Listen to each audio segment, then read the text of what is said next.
Bonjour, dans cette vidéo, nous allons construire un contre-exemple au fait que les deux variables gaussiennes ne forment pas forcément un vecteur gaussien, hein. Donc autant il est vrai que si vous avez un vecteur gaussien, toutes ses composantes sont gaussiennes, autant l'inverse n'est pas vrai, c'est ce qu'on va montrer ici. Donc première chose. Et deuxième chose très importante qu'on va montrer ici, on aura donc deux variables gaussiennes dont la covariance est nulle et qui pourtant ne sont pas indépendantes, hein. Donc vraiment très important comme contre-exemple. Donc, on se donne une variable x qui est normale centrée réduite et une variable z de Radmacher, c'est-à-dire dont la probabilité de valeur 1 ou moins 1 vaut 1,5, donc elle peut prendre que ces deux valeurs. Et les deux variables x et z sont indépendantes. Et ensuite, on pose y qui vaut xz. Ok, donc vous pouvez faire les exercices en même temps que moi, c'est-à-dire faire pause et puis après revenir voir la correction. Donc première question, montrer que y suit une loi normale centrée réduite. Deuxième question, ensuite montrer que xy n'est pas un vecteur gaussien. Troisième question, montrer que la covariance est nulle et se poser la question de savoir si elles sont indépendantes. Ok, donc on y va, première question. Donc si on veut donner la loi de y, hein, donc on a y égale à z fois x, déjà la première question qu'on se pose c'est quel est son domaine. Donc z, il fait moins 1 ou 1, et x est dans R, hein. Donc ici, j'ai moins 1, 1. Donc si vous multipliez ces deux-là, de toute façon, ça va rester dans R. Bonne nouvelle, hein, puisqu'on veut quand même montrer que c'est gaussien. Donc si c'est pas réel, c'est problématique. Ensuite, on va travailler avec les fonctions de répartition. Donc on va prendre une petite variable, un scalaire, donc y réel, et on va dire que la fonction de répartition de y au point petit y, c'est la probabilité que y soit plus petit que petit y, et je remplace par la valeur de grand y qui vaut zx. Ok.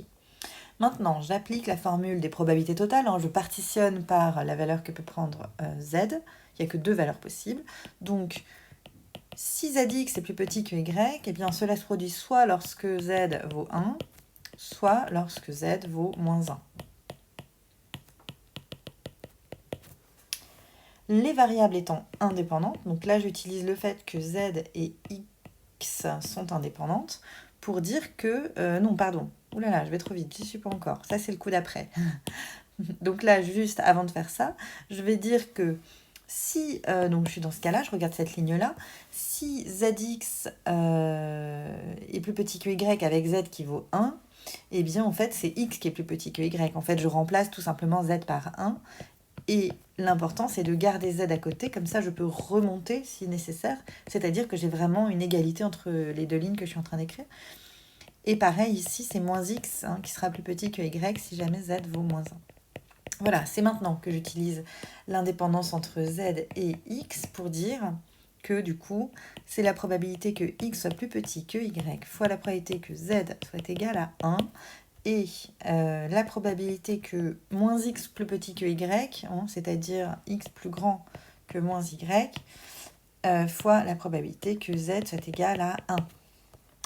Donc, vous voyez que ça va être égal à fx de y fois 1,5 plus, alors, que vaut la probabilité que x soit plus grand que moins y, hein, donc il ne faut jamais s'empêcher de faire un dessin dans ces cas-là.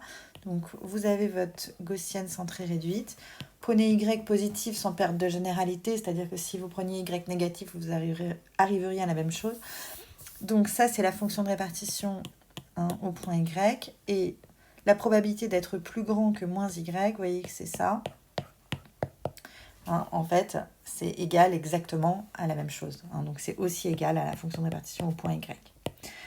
Donc, bon, bah, ça fait 2fx au point y divisé par 2. Donc tout ça, c'est bien égal à la fonction de répartition de x au point y, c'est-à-dire qu'on a montré que x et y avaient la même loi. Donc, y suit une loi normale centrée réduite. Au passage, elles ont la même loi, mais c'est pas pour autant qu'elles sont égales. On voit bien qu'elles ne le sont pas du tout, hein.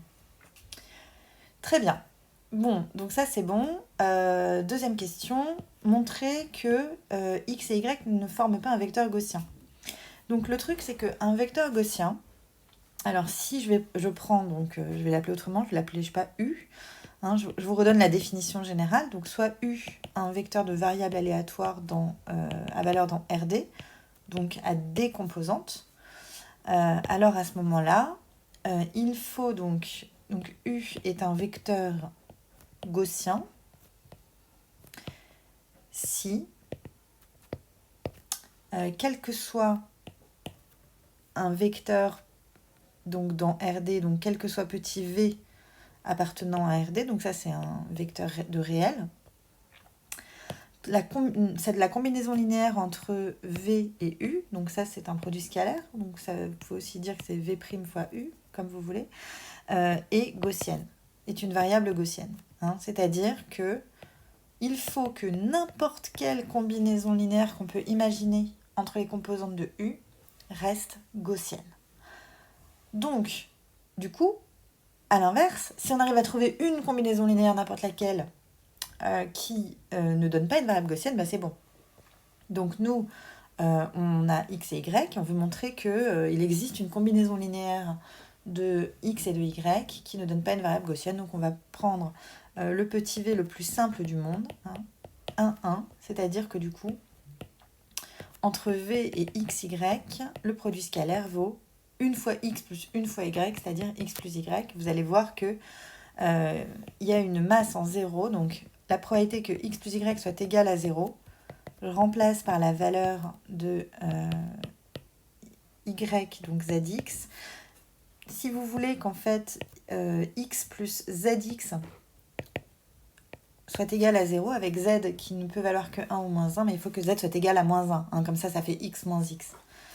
Eh bien, c'est la probabilité que z soit égal à moins 1. Et ça vaut 1 demi. Donc, autrement dit, vous avez une variable, ici, hein, la somme des deux, dont la probabilité de valeur 0 vaut 1 demi, c'est-à-dire qui n'est absolument pas gaussienne. Hein. Une variable gaussienne, la probabilité de valeur 0, c'est 0. Donc, si on a trouvé que la probabilité que cette variable soit égale à 0, c'est 1 demi, elle ne peut pas du tout être gaussienne. Voilà. Donc, conclusion des courses, xy n'est pas un vecteur gaussien.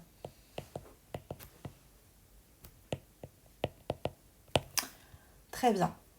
Donc, maintenant, on s'attaque à un autre sujet, qui est le sujet de la covariance entre x et y, hein, dont je vous rappelle que c'est égal à l'espérance de xy moins le produit des espérances. Alors, il se trouve que toutes les deux suivent une loi normale centrée réduite, donc leur moyenne vaut 0, hein, leur espérance, donc ça vaut 0, hein, c'est 0 fois 0. Donc, c'est juste égal à espérance de xy, que je vais remplacer par sa valeur, donc espérance de x fois zx, c'est-à-dire espérance de x carré fois z. Bon, là, je vais faire comme tout à l'heure, je vais partitionner en disant que ça, c'est égal à l'espérance de x carré lorsque z vaut 1. Vous voyez que là, j'utilise une petite indicatrice, c'est très très pratique de faire comme ça. Donc, plus l'espérance de moins x carré, donc c'est-à-dire moins x carré lorsque z vaut moins 1. Donc ça, c'est extrêmement pratique de pouvoir faire comme ça. Or, parce qu'on a l'indépendance des deux, donc ça, vous pouvez le séparer. Alors déjà, parce que l'espérance est tout bêtement linéaire, vous avez le droit de dire ça, bien sûr.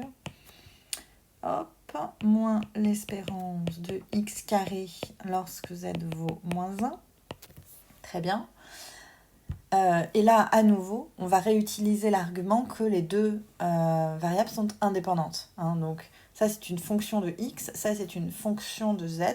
Du coup, l'espérance du produit de ces deux fonctions, hein, vous pouvez le séparer en deux parce qu'elles sont indépendantes. Donc là, j'utilise vraiment le fait que z et x sont indépendantes, sinon, j'ai absolument pas le droit de faire ce que je m'apprête à faire. Donc, c'est égal à l'espérance de x carré fois l'espérance de l'indicatrice de z égale 1, moins l'espérance de x carré fois l'espérance de l'indicatrice de z égale moins 1. Je me rends compte que j'ai oublié un petit moins ici. Bon, sauf qu'en fait, l'espérance de l'indicatrice, ça c'est égal à la probabilité que z soit égal à 1, hein, par définition de l'indicatrice. Donc du coup, vous pouvez le redémontrer assez facilement, ça. Donc ça fait espérance de x carré, probabilité que z égale 1, moins espérance de x carré, probabilité que z égale moins 1 pour les mêmes raisons. Ça vaut 1 demi, ça vaut 1 demi, donc ça fait que je soustrais deux choses qui sont les mêmes, donc ça fait 0. Du coup, on a une covariance qui est nulle, mais est-ce que pour autant les variables sont indépendantes ? Pas du tout, hein, puisque on le voit tout de suite. On sait que y est égal à x fois z, donc elles ne sont pas du tout indépendantes, puisque y est construite à partir de x. Donc, on a trouvé un contre-exemple à deux choses. Première chose, vous avez des variables gaussiennes qui ne forment pas un vecteur gaussien. Deuxième chose, des variables gaussiennes dont la covariance est nulle et qui pourtant ne sont pas indépendantes. Voilà, voilà. J'espère que cela vous aura éclairé.